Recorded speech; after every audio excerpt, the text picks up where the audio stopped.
Le Actu. Guerre entre Israël et le Hamas, voici ces 10 choses à savoir pour mieux comprendre le conflit. Le conflit israélo-palestinien, qui a éclaté aujourd'hui, a déjà laissé dans son sillage un bilan humain douloureux et élevé des deux côtés du conflit. Selon les secours israéliens, 40 personnes ont perdu la vie, et 779 autres ont été blessées. En parallèle, le Hamas, la branche armée palestinienne, rapporte au moins 198 décès à Gaza. Cette escalade de violence, déclenchée par les récentes opérations du Hamas, a ravivé les tensions qui perdurent depuis des décennies dans cette région du monde. Pour mieux comprendre cette situation critique, examinons de plus près les facteurs et les développements clés qui ont conduit à cette flambée de violence. En effet, l'étincelle qui a allumé la mèche de cette confrontation récente, survenue tôt le samedi 7 octobre, provient des brigades Al-Qassam, la branche armée du Hamas. Ils ont lancé une offensive audacieuse en direction du territoire israélien. Les conséquences de cet assaut ont été fulgurantes. Face à la pluie de roquettes, l'armée israélienne n'a pas tardé à riposter. Le président israélien Benjamin Netanyahou, dans un ton sans équivoque, a prévenu le monde. Nous sommes en guerre. Pour comprendre ce conflit complexe et potentiellement explosif, il est essentiel de revenir aux racines de cette hostilité tenace et de saisir les dynamiques en jeu. À l'origine du conflit, la création de l'État d'Israël. Le conflit israélo-palestinien est ancré dans l'histoire du XXe siècle, en particulier dans l'après-Première Guerre mondiale. L'origine de ce conflit remonte à la déclaration Balfour de 1917, dans laquelle le Royaume-Uni soutenait la création d'un « foyer national juif » en Palestine, alors sous domination ottomane. Cette déclaration a semé les graines d'un futur différent territorial. Après la Seconde Guerre mondiale et l'Holocauste, l'ONU a voté en 1947 en faveur du plan de partage de la Palestine mandataire, qui a conduit à la création de l'État d'Israël en 1948. Pour les Palestiniens, c'était le début de la Nakba, la catastrophe, marquée par l'exode de centaines de milliers de Palestiniens de leurs terres. De la question des réfugiés palestiniens. L'exode massif de Palestiniens en 1948 a laissé derrière lui un héritage de douleur. Le statut des réfugiés palestiniens, dont le nombre dépasse aujourd'hui les millions, reste un point central du conflit. Ils revendiquent le droit au retour dans leurs anciennes terres, tandis qu'Israël insiste sur son droit à exister en tant qu'État juif. La guerre des 6 jours, 1967. En 1967, Israël a remporté la guerre des 6 jours contre l'Égypte, la Syrie et la Jordanie, élargissant ainsi ses frontières.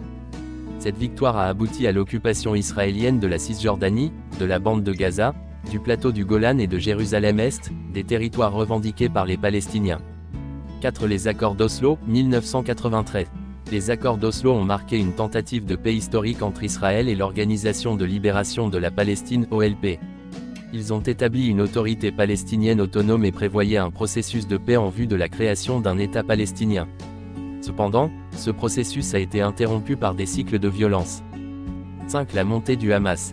Le Hamas, un mouvement islamiste palestinien, a gagné du terrain dans les territoires palestiniens, remportant les élections législatives en 2006. Israël, les États-Unis et l'Union européenne classent le Hamas comme une organisation terroriste. 6. Les colonies israéliennes. La construction continue de colonies israéliennes en Cisjordanie est un point de discorde majeur. Les Palestiniens considèrent ces colonies comme un obstacle à la création d'un État palestinien viable. 7. Les blocus de Gaza. Depuis 2007, Israël impose un blocus sur la bande de Gaza, dirigée par le Hamas. Cette mesure a des répercussions dévastatrices sur la population de Gaza, entraînant une crise humanitaire. 8. L'opération Déluge d'Al-Aqsa. Les brigades Al-Qassam, branche armée du Hamas, ont lancé cette opération avec pour objectif déclaré de mettre fin à l'occupation israélienne. Les dirigeants du Hamas affirment que plus de 5000 roquettes ont été tirées lors de cette offensive. Les attaques du Hamas ont principalement visé les environs de la bande de Gaza. Des combattants du Hamas se sont infiltrés dans la région, provoquant des combats au sol. On rapporte des attaques contre des civils israéliens dans plusieurs villes du sud d'Israël. Les habitants du nord-est de la bande de Gaza ont fui leur maison par mesure de sécurité, cherchant refuge plus à l'intérieur de la région. La situation sur le terrain est préoccupante pour les civils.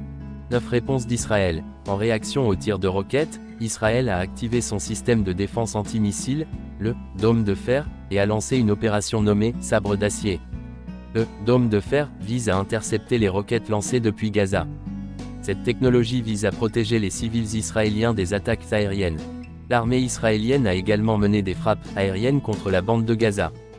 10 états de guerre déclarés.